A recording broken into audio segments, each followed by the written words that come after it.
Channel career study with Goyal में आपका स्वागत है। आज हम भारत का संविधान स्टार्ट करने जा रहे हैं। उसी में मैं आज राष्ट्रपति टॉपिक के बारे में बताऊंगी। मैं राष्ट्रपति की पूरी डिटेल में बताऊंगी, इसलिए आप मेरा वीडियो एंड तक देखना जरूर।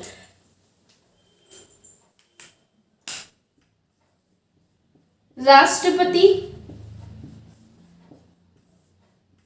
अब देखो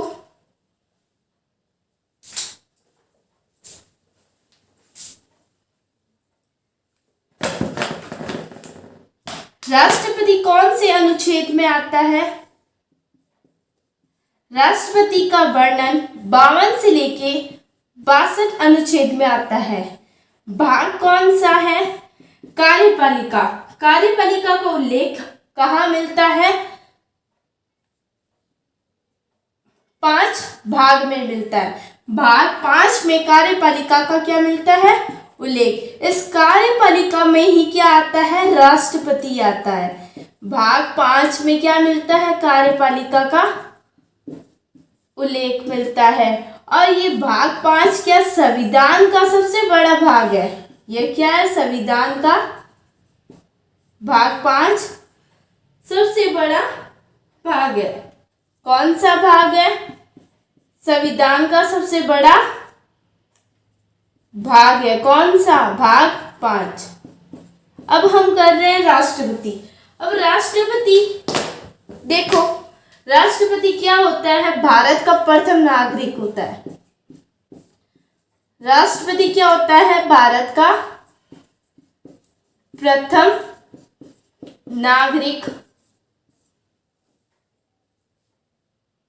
और राष्ट्रपति की तुलना, जो भारत का राष्ट्रपति है उसकी तुलना किसके राष्ट्रपति से की गई है? ब्रिटेन के जो राजा है, ब्रिटेन के राजा से की गई है। क्या की गई है? राष्ट्रपति की तुलना। किस राष्ट्रपति की? भारत के राष्ट्रपति की तुलना ब्रिटेन के राजा से की गई है। अब देखो, राष्ट्रपति अनुच्छेद कौन सा है? 52 से लेके 62 अनुच्छेद में राष्ट्रपति का उल्लेख है। भाग 5 में कार्यपालिका का उल्लेख है। इस कार्यपालिका में ही राष्ट्रपति आता है। अब देखो, भाग 5 संविधान का सबसे बड़ा भाग है। अब राष्ट्रपति भारत का प्रथम नागरिक होता है राष्ट्रपति, और इसकी तुलना ब्रिटेन के राजा से की गई है। नेक्स्ट देखते हैं।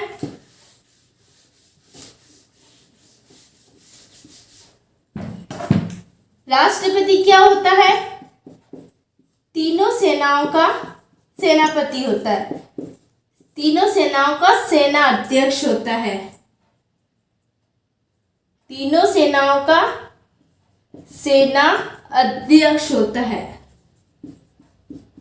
ये क्वेश्चन कई बार पूछा गया है, इसलिए आप राष्ट्रपति का यह मेरा वीडियो ध्यान से देखना जरूर। और जो तीनों सेनाओं की जो नियुक्ति है वह भी कौन करता है? राष्ट्रपति ही करता है। कौन करता है? राष्ट्रपति ही करता है।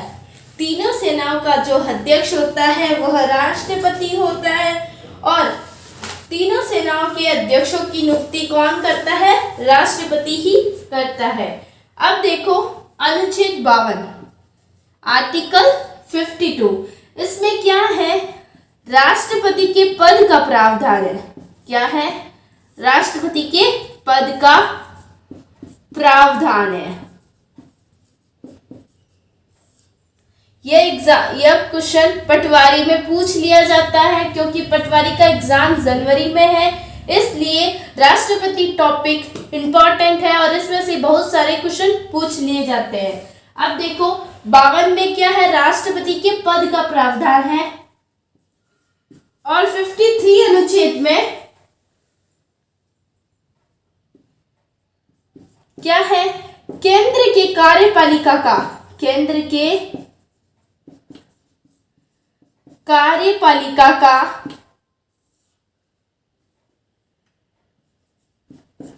प्रधान कौन होता है? राष्ट्रपति होता है। केंद्र के कार्यपालिका का प्रधान राष्ट्रपति होता है।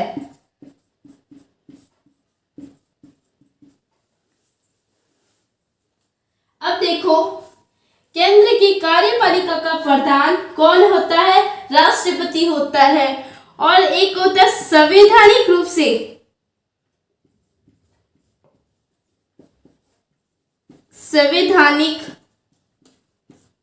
से देश का प्रधान कौन होता है? राष्ट्रपति होता है। अब देखो, केंद्र की कार्यपालिका का प्रधान राष्ट्रपति होता है। ये क्या होता है? एक नाम मात्र का प्रधान होता है, लेकिन वास्तविक रूप से प्रधान कौन होता है? इसमें प्रधानमंत्री होता है। अनुच्छेद 52 से लेकर 62 तक राष्ट्रपति का उल्लेख है। यह तीनों सेनाओं का अध्यक्ष होता है, सेना अध्यक्ष। और इन तीनों सेनाओं के अध्यक्षों की नियुक्ति भी कौन करता है? राष्ट्रपति करता है। 52वें अनुच्छेद में क्या बताया गया राष्ट्रपति के बारे में? क्योंकि 52वें अनुच्छेद में राष्ट्रपति के पद का प्रावधान है। और 53 अनुच्छेद में केंद्र का कार्यपालिका का प्रधान कौन होता है? राष्ट्रपति होता है। अब देखो, 53 अनुच्छेद में क्या है?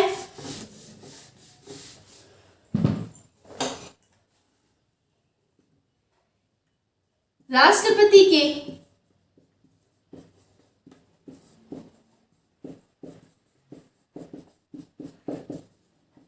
हस्ताक्षर के बिना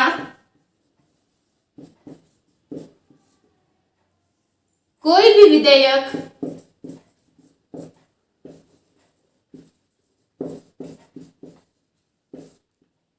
क्या नहीं बन सकता? कानून नहीं बन सकता। मतलब यह है कि राष्ट्रपति की सिग्नेचर के बिना कोई भी विधेयक जो क्या नहीं बन सकता? कानून का रूप नहीं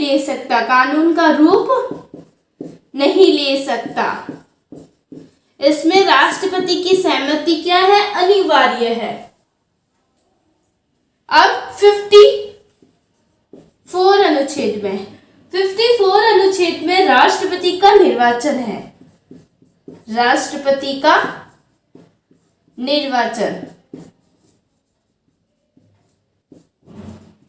52 में क्या था?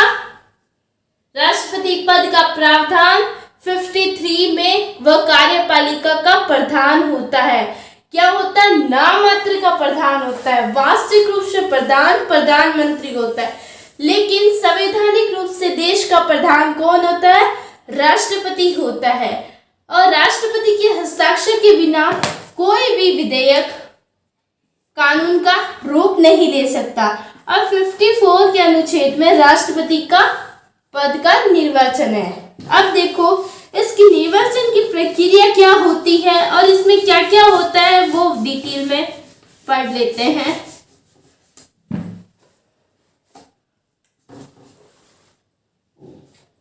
अब देखो, चुनाव में कौन कौन भाग ले सकता है? 54 में क्या है? निर्वाचन में कौन कौन राष्ट्रपति के चुनाव में भाग ले सकते हैं वो देखते हैं।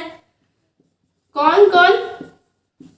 लोकसभा, राज्यसभा और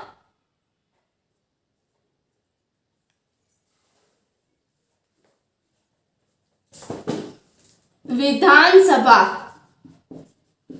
लोकसभा, राज्यसभा और विधानसभा के कौन से सदस्य? निर्वाचित सदस्य ही भाग ले सकते हैं। निर्वाचित सदस्य राष्ट्रपति चुनाव में भाग ले सकते हैं। कौन ले सकते हैं? निर्वाचित सदस्य। कौन कौन से? लोकसभा, राज्यसभा और विधानसभा के।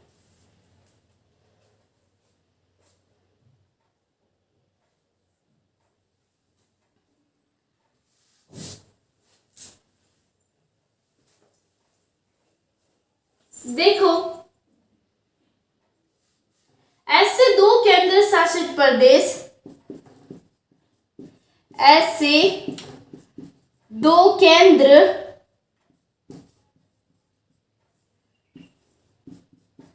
शासित प्रदेश जिनकी अपनी विधानसभाएं हैं।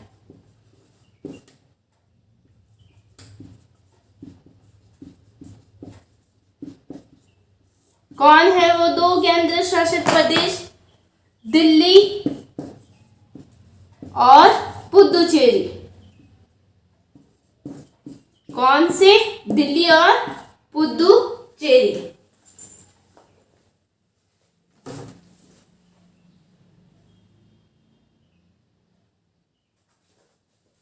चौपन में क्या है? राष्ट्रपति के निर्वाचन के बारे में बताया गया है। राष्ट्रपति का निर्वाचन में कौन भाग ले सकते हैं? लोकसभा, राज्यसभा और विधानसभा के निर्वाचित सदस्य राष्ट्रपति चुनाव में भाग ले सकते हैं। ऐसे दो केंद्र शासित प्रदेश जिनकी अपनी विधानसभाएं हैं वह कौन से हैं? दिल्ली और पुदुचेरी। अब देखो,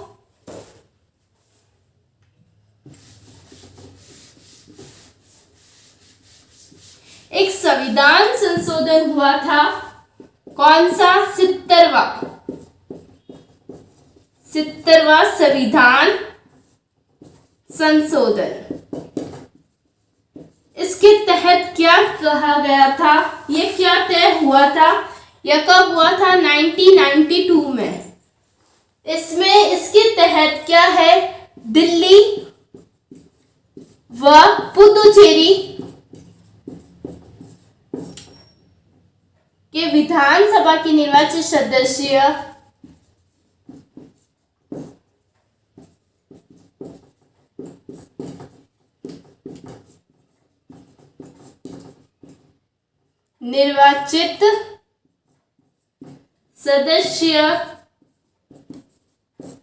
राष्ट्रपति के चुनाव में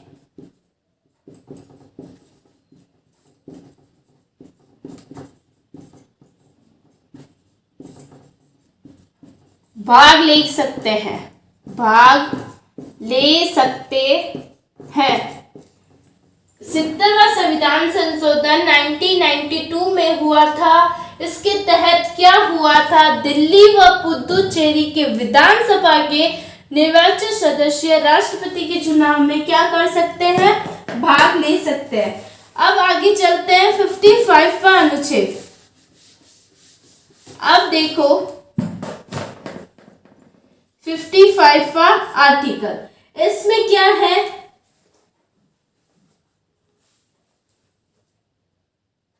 इसमें क्या है? राष्ट्रपति का जो चुनाव होता है उसकी प्रक्रिया है। राष्ट्रपति चुनाव की प्रक्रिया। अब देखो इस प्रक्रिया के तहत कैसे होता है राष्ट्रपति का चुनाव, वो देख लेते हैं। अब यह क्वेश्चन पूछ लिया जाता है कि राष्ट्रपति का चुनाव क्या होता है? आनुपातिक। यह बहुत इंपॉर्टेंट है, यह आरएस में भी पूछा गया था। आनुपातिक पद्धति के एकल संक्रमणीय मत के द्वारा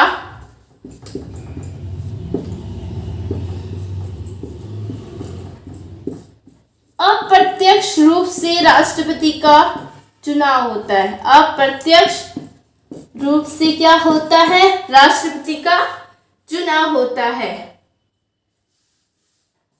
क्या है? आनुपातिक पद्धति के एकल संक्रमणीय मत के द्वारा राष्ट्रपति का अप्रत्यक्ष रूप से क्या होता है? चुनाव होता है। अप्रत्यक्ष रूप से क्या होता है? चुनाव होता है। अब देखो किसी भी राज्य में विधायक मत का मूल्य क्या होता है? अलग होता है। हर किसी राज्य में उसके विधायक मत का मूल्य क्या होता है? अलग। सभी राज्यों में विधायक मत का मूल्य क्या होता है? अलग होता है।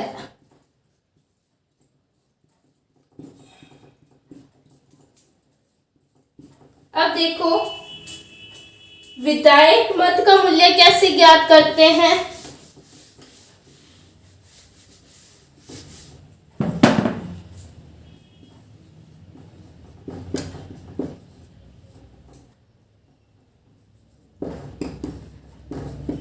मत का मूल्य क्या करेंगे, उस राज्य की जनसंख्या अपॉन उसी राज्य के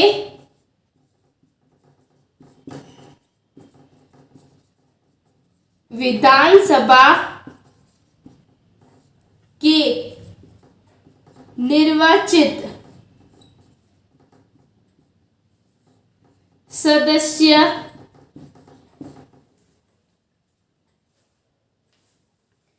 फिर अपॉन 1000 1000। विधायक मत का मूल्य कैसे निकालते हैं। विधायक मत का मूल्य उस राज्य की जनसंख्या अपॉन उसी राज्य के विधानसभा के निर्वाचित सदस्य और डिवाइड बाय 1000। अब देखो इसमें जनसंख्या का आधार क्या है। इसमें जनसंख्या का आधार 1971 का जनसंख्या का आधार 1971 की जनगणना के आधार पर लेना है। और विधायक मत का मूल्य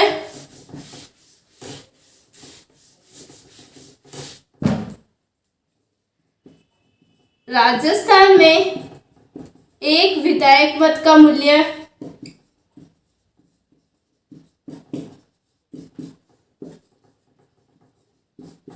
कितना है 129।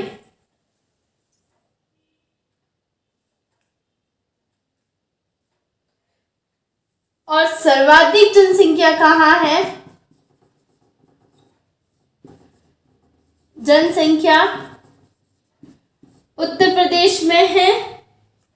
कहाँ है, यूपी में। और यूपी का विधायक मत का मूल्य क्या है